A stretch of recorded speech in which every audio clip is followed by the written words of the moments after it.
I wish he'd just man up. We hear that all the time. I know I've said it myself. So what does that really mean, to man up? Local writer Jordan Ritter Conn has written and talked a lot about sports and pop culture for The Ringer.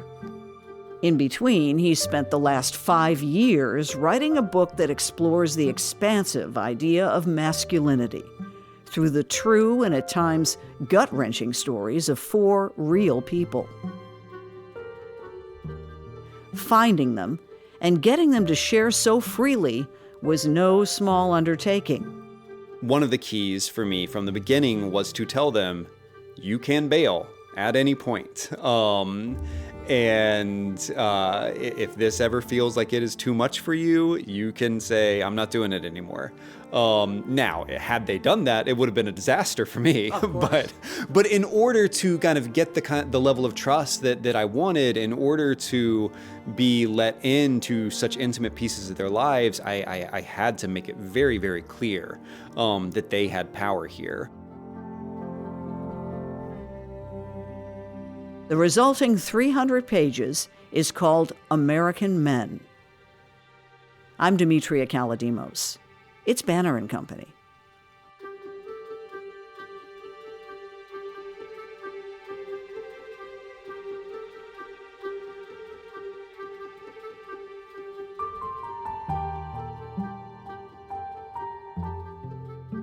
Well, welcome to Banner & Company. Thank you so much for having me. I'm really thrilled to do this. You know, there's so much popular culture built around men not being able to figure out women. I think the title of your book, though, is going to land it in a lot of beach bags because women do not know anything about men. Do you buy that? Oh, wow. Starting with a big one. I don't know if I buy that. I think it depends on the person. And maybe I'm just hesitant to paint with a really broad brush, but I think that this book my hope is that it will give women insight into the inner lives of the men who they know and love, but also that it'll give men insight into themselves. I will say I do hope it ends up in some beach bags. Definitely. And as I was telling people, I've been working on it for, at this point, 6 years. And over the amount of time that I was working on it, when I would tell people I'm writing this book about masculinity, the responses I would get from men would be all over the place. Sometimes they'd be into it, excited. Sometimes they'd be very wary and suspicious. But from women, I almost always got curiosity. Tell me more. Yeah, exactly. And, there was almost always this response of, I am interested in something that kind of like takes me into the places of kind of my husband's mind and experiences, or my son's, or my friends, my coworkers, that I don't get to see and experience. And I found that women were like really open to seeing what this would show them about the people in their lives. I know that the last thing you wrote on this book was the introduction. And I thank you for that because it allowed me to discover pretty quickly, or at least get a sense for some of the clay that you were formed from. You talk about a Bible study weekly. I do. So I grew up, I was born in Nashville, grew up mostly in Atlanta, and in kind of an evangelical Christian subculture. And when I was in high school, this was now my family moved to Philadelphia. When I was in high school, I was part of this Bible study that would get together every week on Saturday nights. This is how we spent our Saturdays as 17-year-old boys. And we would be in a room together, and we would go around the room and ask each other these questions about our lives from the previous week. And I don't know if can I say on Banner & Company podcast what the, okay. The first question that we would ask each other every single week was, did you masturbate this week? Because that was in the context of this kind of subculture that I was a part of, like the one thing that a teenage boy could do to kind of prove that he was right with God, so to speak, to prove that he was walking the straight and narrow. And so we would go around the room and we would answer that question. Was everyone honest? I don't know. I think they were, at least most of the time. I would say that there were at least, like, the norm was what you would expect the norm to be for a room full of 17-year-old boys. But, what I remember most about it is the, like, kind of angst with which we approached this question. I will say that for me, it led to like kind of a lot of shame that I've kind of untangled over the years. But what it also did, because that was not the only question we asked each other, we also asked each other about how we treated the girls and women in our lives, about whether we had lied, about whether we had gossiped, about other things that we had done that week. And it did lead to this kind of real intimacy. Like, we really, really knew each other. Now, did you guys come up with these questions, or was there some sort of coordinating preacher guiding you? It was some, to be honest, I can't remember the exact genesis of the questions, because I kind of came into it, like it was something that was already getting off the ground as I became a part of it. I was a new student at this Christian school, this Christian high school, and it went from there. But I would say, like, those questions were very much in the water in that world. If you are in a youth group and you are a teenage boy, you are confronted with that kind of conversation. If you are in these like Bible classes at this Christian high school that I attended, you're confronted with that kind of conversation. It is again something that like there's. I think we have a lot of conversations culturally around like what purity culture does to girls and young women. But as a boy and young man, I felt like I experienced a version of that has been tough to untangle as an adult. Yeah, you were also involved in sports, and that, of course, we learned a lot about locker room talk in the last 8 or so years, at least in the public conversation. Yeah. That obviously had to be part of it too. And what's interesting to think about now, trying to imagine myself again as like a 17-year-old boy. Mm-hmm. I'm in these, very much a part of kind of this Bible study group and this pocket of culture. And then at the same time, I'm playing basketball, competitive, playing for my high school. And in this kind of like jock culture that felt in many ways like totally removed from that. And I don't know. I think being a teenage boy is so much about like kind of growing into a kind of power that you are both thrilled by and terrified by. Mm-hmm. And what I remember is feeling the like kind of exhilaration of kind of growing into this kind of body, like growing into someone who could try to be physically imposing, who bought into kind of some, more like stereotypically macho kind of sensibilities, while at the same time being kind of terrified of what that meant, what it meant to be a person who had that kind of power, who could kind of inflict damage on people around me if I wanted to, just kind of straddling those two worlds. Strangely enough, I felt comfortable in both of them, even though like the language that was on the bus to basketball games and the language that was at that Bible study on Saturday nights could not have been more different. And I'm still not quite sure how to kind of reconcile those two experiences, but they both kind of felt natural to me at that time. So putting this book together, how many folks did you consider before you whittled it down to the 4 men you focused on? So I don't know the exact number, but it was north of 50. Really? And those were these suggestions from other people, or folks you already encountered, or someone in your file? Kind of all of the above. It was, I first had the idea to really pursue this hard in 2020. And I started by reaching out to just kind of everyone I knew, from family members, friends, friends of friends, people whose stories I had heard someone tell me once at a party years ago, to a lot of people I'd interviewed before for previous stories that I'd written. And then over time, I just kept on talking to people about it. My day job at the Ringer, I traveled the country a good bit, and everywhere I went, I would bring this up to people. I reached out to a number of people online as well. I wanted to cast like a really wide net to kind of get a sense of different people's experiences, and then slowly over time kind of whittle it down to, I knew I wanted somewhere between 3 and 5 to really focus on, and I landed on 4. And so that was a pretty long process. They're pretty different, to say the least. But what's the commonality besides the chromosomes? Yeah.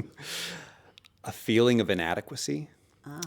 And a feeling of specifically gendered inadequacy, a feeling of inadequacy when compared to kind of a standard that they have inherited. And I think the standard that we all inherit looks somewhat similar, but different depending on your context and your family and where you grow up. But feeling like you have this idea of what a man is supposed to be. And at one point or another, you don't measure up to that. And how do you navigate that failure? How do you navigate kind of, I write about it as kind of the gap between who you really are and the standard of masculinity that you've kind of inherited. Did all of these guys, were they all wrestling with that very question, or were you introducing it to them? It's a great question. I think when the wrestling is not necessarily explicit. It's not necessarily something that they were, or I think many of us are like consciously thinking about all the time. But you start asking a few questions and you get there pretty quickly. One of them, Gideon, is someone who has kind of typified every single masculine ideal his entire life. He's very tall, very handsome, very smart, athletic. He was a West Point graduate, baseball star. And his entire life has been about the ways in which he hits every marker of who he's taught a man should be until a moment when he doesn't, until a moment when his wife has an affair and his entire kind of sense of himself comes undone. And when Gideon and I started spending time together, I don't think that he thought of himself as explicitly wrestling with this question, but you start asking about like, well, how did you kind of conceive of your own identity in the wake of this affair? And you pretty quickly start to get to, the discussion of those feelings of inadequacy and of kind of who he thought he was supposed to be and how he didn't measure up to that. How open were they? Had to test you, I'm sure, and your seriousness and your intentions and everything. How long until the subjects felt comfortable enough to share this kind of stuff with you? Yeah, it took a while, but I will say they were all in places in their life where they were ready and eager. And I do feel, and I'm sure you probably encounter this a lot in your own work, like the degree to which people want to talk about themselves can be really surprising. Like people really, really love opening up when they're given the chance to do so. And with these men, they surprised me time and time and time again. There are questions, I asked each of them like detailed questions about their anatomy, about how they feel about their anatomy. There is a question, Gideon's story opens with him feeling insecure about his own, I'll just say it, his penis size. I will say the question that I asked him that led to that moment and that kind of inner monologue for him, we were 4 years in when I asked him that question. And it was something he had said offhand a long time before. And then it was kind of on my last trip to see him before I finished the first draft of the book. And I was like, hey, I'm going to ask you about this. Can we talk about it? And he was like, yeah, let's go. And so, yeah, again, I'm just astonished by the degree to which people will let you in. Nate, one of the men is trans. And, I as someone who is not, like, I had a lot of questions that might have felt very basic and dumb to him about kind of that experience. And time and time again, he was just like, yeah, of course I'll talk to you about that. Of course I'll tell you about what this particular moment was like. Yeah, I'm grateful to them, but also I think, like I said, people like talking about themselves. It's funny. I recently had a conversation with a trans man, and nothing was off the table. Mm-hmm. He was like, ask me any and everything. And, 7 hours later, I was leaving. It was very, very interesting. And there were no guardrails, really. And I think people in general, they want to know that you're genuinely curious. Yeah. They want to know that you are coming to them with a curiosity about who they are fully as people, not just a curiosity about this one piece of their existence that might seem, that might seem like it would be the sort of thing that would pique a lot of people's curiosities. They want to know that you like genuinely want to know them more deeply, and that they can kind of feel safe in that conversation.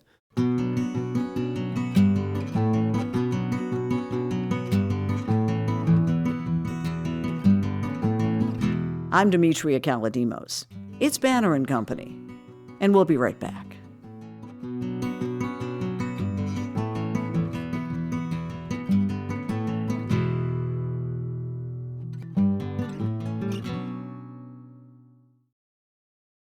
You tell yourself, no one wants your college-era band tees. But on Depop, people are searching for exactly what you've got. You once paid a small fortune for them at merch stands. Now, a teenager who calls them vintage will offer that same small fortune back. Sell them easily on Depop. Just snap a few photos and we'll take care of the rest. Who knew your questionable music taste would be a money-making machine? Your style can make you cash. Start selling on Depop, where taste recognizes taste.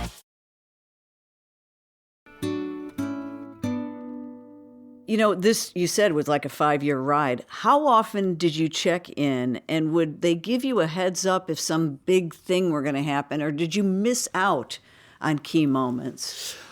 Certainly there were some moments that I missed, or there were some moments that I was able to kind of be around for part of, but wasn't able to capture fully enough to write it in the way that I wanted to. But we were in pretty constant communication. I would say just about weekly with all of them. We were having some sort of communication, and then would schedule time. You know, some of them I talked to a lot on the phone. All of them I went to see in person several times, but there were some who like I could only really get them in person, and so I had to go. I mean, Nate, the trans man in Ohio, I probably went to see 8 to 10 times over the course of those years. Did you get better stuff face to face? 100%. Yes. I'm a big believer in that.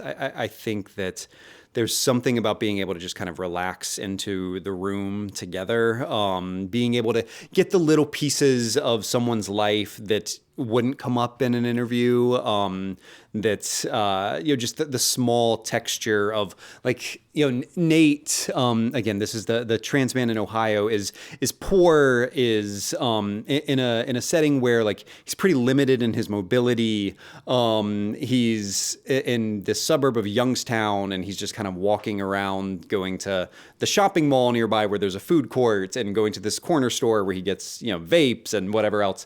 And being able to just kind of like sink into his daily life a little bit and walk around with him, get a sense of like the stresses he's feeling on a day-to-day basis are things that aren't going to come up when you're just like calling someone on the phone and asking them about their lives. Yeah. Without giving too much away, is there one of these men who makes the biggest change or has the biggest breakthrough, or is the winner? That's a good question. Is the winner is an interesting one in particular, and I won't. Language around winning maybe comes wrong up word. at the very end of the book in a way that I won't spoil. But in fact, the last 2 words of the book are "I won" in the language of one of the characters. But I won't spoil what that's about. In terms of kind of the big changes, I think that.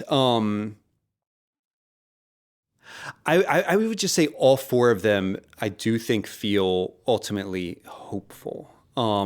They go through some really harrowing things. There's some rough stuff in this book. There are traumatic events. There are visceral descriptions of those traumatic events. But they are all kind of grasping their way toward trying to be a version of themselves that loves the people around them, that embraces the love that other people show them, that is working toward, is working toward just being the best version of who they can be. And I wanted the tone of the book to capture that. And so I will say that for all of them, there's kind of a hopefulness to where they end up. Were you ever afraid that someone was going to bail on you? Yes. Because that's a huge commitment on your part and on their part. I know, they must be very proud that it came to fruition in a book, but gosh, that's risky. Yes. And I think that one of the keys for me from the beginning was to tell them, you can bail at any point. And if this ever feels like it is too much for you, you can say, I'm not doing it anymore. Now, had they done that, it would have been a disaster for me. Of course. But in order to kind of get the level of trust that I wanted, in order to be let into such intimate pieces of their lives, I had to make it very, very clear that they had power here. But there was one of them in particular. So I will say, one thing I did that is journalistically we're typically not supposed to do, and I would not do in other settings. But I felt like because of the intimacy of this book, something I wanted to do is win over all of their stories with them after they were written and before publication. And so the first way I did that was I went to see each of them in person and just read line by line out loud their entire stories. I wanted to, because I wanted to kind of gauge how they felt about, many moments that are pretty unflattering for all of them. I wanted to get a sense of, little details that I just might have wrong. And I wanted to just be able to kind of talk them through anything that felt particularly tough. And one of them, I won't say which one, but there's one who there is a moment in his life that I read to him that's difficult, and he is doing something that he doesn't feel great about now, and he. After I finished reading it, he was quiet for a few seconds, and he was like, I don't know if I can do this. And we just agreed to kind of give it a little bit of time. And then we talked a couple weeks later, and he, this man has a child, and he said, when I think about my child being 14 or 15 years old and reading this about my life, that feels really, really scary. But when I think about my child at 40 years old, when I am a much older man and my child is a fully grown adult, and them then reading this about my life, I feel like it will be something that allows them to more fully understand who their dad was and is, and that felt good to him. And then he was all the way in. He did not ask me to change a single thing, not a single thing, even though it hit him like a ton of bricks the first time I read it to him. Now you have a child who happens to be a little boy. Was that running through your mind as you were writing this? He was born a couple years into me working on this. He was born in 2023. I started working on the book in 2020. And it sharpened some things for me, I think, in terms of thinking about what it might be like for him to read this someday. I think that day should be a long time from now. This is very much a book for adults.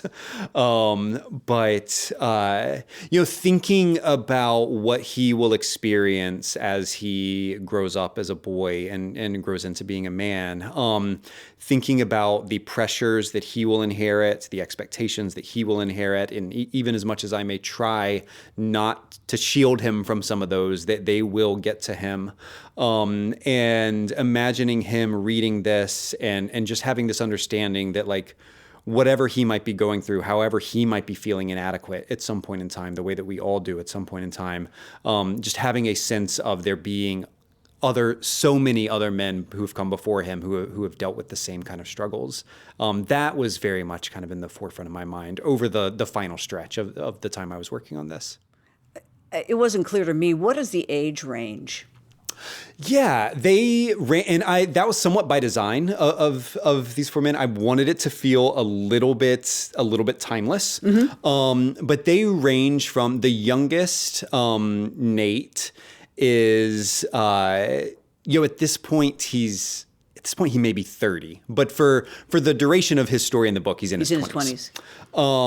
The others are older. I mean, the oldest is, I believe, I'm not going to guess at either of their ages, but the oldest two I know are Ryan and Joseph, who are young Gen X, and then Gideon is a millennial. So I'll just say that. They range from old Gen Z to young Gen X. Yeah, I did want, I wanted their stories to feel a bit divorced from time, but I also wanted stories about men who were still at least pretty close to some of these like formative years and formative experiences. Nate is still kind of in the thick of them, but the others are, a bit further along. There's a great BBC series, or there was, called 7 Up, and they covered the same people 7 years on. Could something like that happen with these four? I mean, I would love to check back in. I mean, I will say I'm in touch with all of them still, very, very much so. But would love to check back in with them some years down the line. I'm curious. Ending this book is tough because you are trying to find an ending for people whose lives are still very much in process. Right. You could choose to end it at any given moment, and it's still, so much remains to be seen. I think that they all reached a point where like there was kind of a natural conclusion, but a lot has happened in their lives still that continues to be really interesting and dynamic.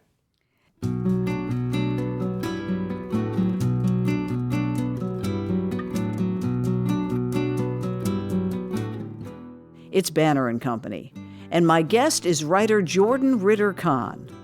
We'll be right back.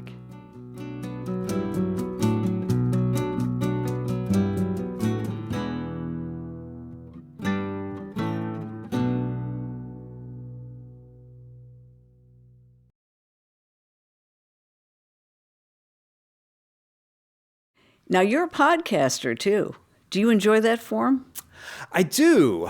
So I've done narrative podcasts for The Ringer. And, those kind of shows, that the thing I love about them is how collaborative they are. As a writer, so much of what we do can be so isolating. Lonely work. Yeah. It's just you and the laptop and your own self-loathing and just going back over every line. We don't have a couch here, but we can bring one in. Exactly. Thank you. I'd really appreciate that. And podcasting, it just... there's a whole team that you're working with, and the writing feels different. Like the podcasts I do are scripted podcasts, but the writing feels lower pressure in a way because someone's just going to be kind of like hearing it, be absorbed by kind of the sound that you and the whole team are creating, and not necessarily kind of picking apart every single line on the page. I love that work. So do you have some giant mountain to climb after this? I mean, this is quite an undertaking. That's a good question, and I am still kind of figuring it out. I don't 100% know what is next, other than kind of continuing my work with The Ringer. But I will say I feel like the two books that I have written have started kind of very far from my own experience and have now gotten a bit closer to my own experience, and I am interested in trying to write something that is very close to my own experience about my family. My dad's the 11th of 12 children who grew up in a denomination called the Church of God, which is a Pentecostal denomination.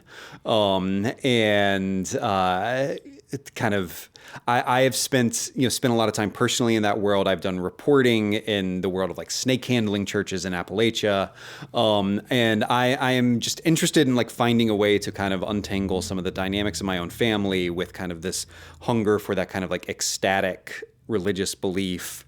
I don't know what that form that might take or whether it will ever happen, but it's the thing that's kind of been on my mind a lot lately. Is your family still connected to Church of God? Some of them are in some ways. Yeah. I went to where I went for my undergrad was a school called Lee University in Cleveland, Tennessee, near Chattanooga. And my grandfather was once the president of that university. Then my uncle was the president of that university until just recently. He just retired a couple years ago. And I'm quite close to him.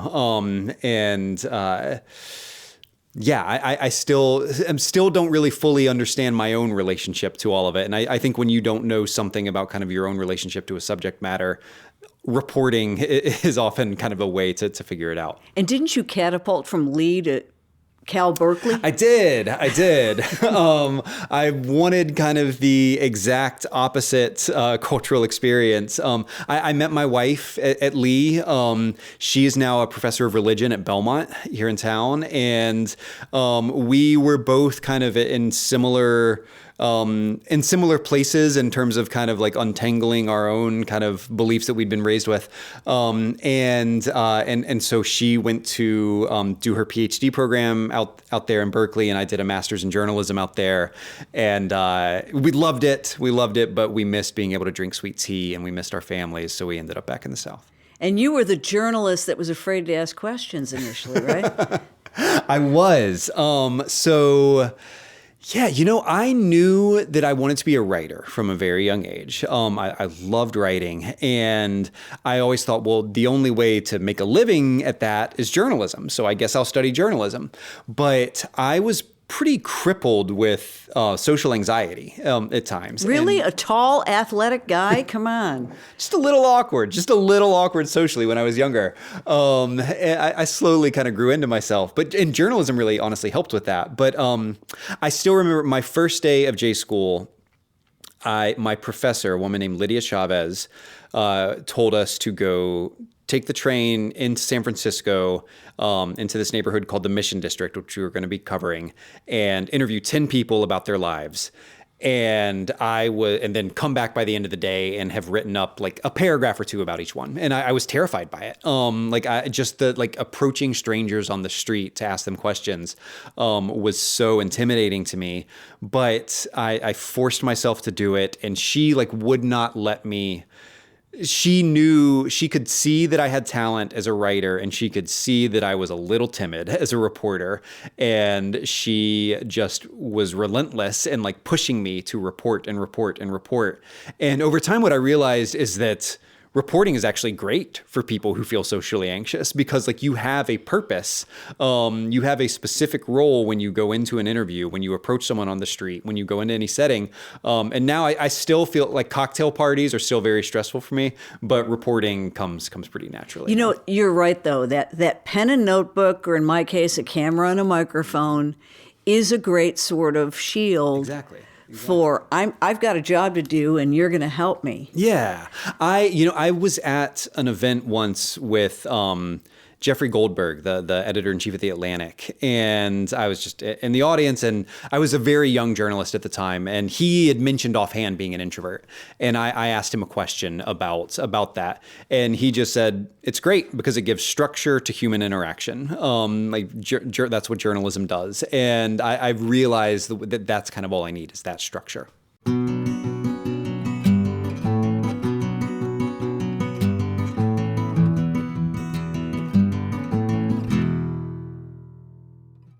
Banner and Company is a production of the New Nashville Banner. This episode is produced by Steve Haruch and edited by me. The original music is by Verlin Thompson. You can subscribe wherever you get your podcasts or go to NashvilleBanner.com. You're in good company.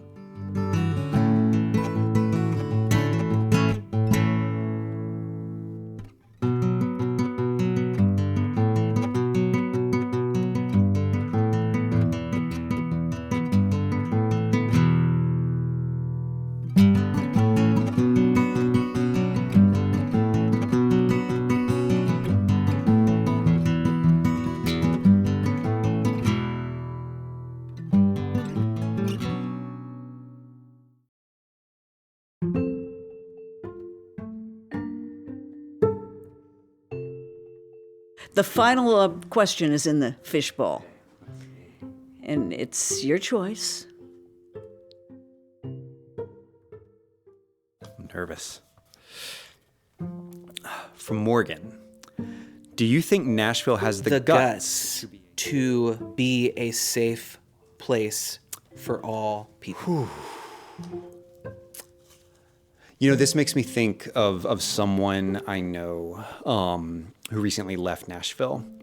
Someone who has 2 queer children who both had a community here in Nashville that they really loved, had neighbors they really loved, had a school they really loved, had friends they really loved, felt fully embraced and loved by the people of this city, and yet felt the need to leave because of decisions that are being made at the governmental level that are making this a less safe place for them to be. And I think, you know, in my reporting on this book, the story of Nate, the trans man who lives in a town outside Youngstown, Ohio, what I see in his experience and what I see in that example is wherever you go, people want to love the people who are near them. They want to love the people they encounter on a day-to-day basis. And yet governments can often make choices that make those same people who find community and love feel like their home is no longer a place that can be welcoming for them. And so I don't know that that's a direct answer to that question, but it's something that I found myself thinking about a lot when I think about this city.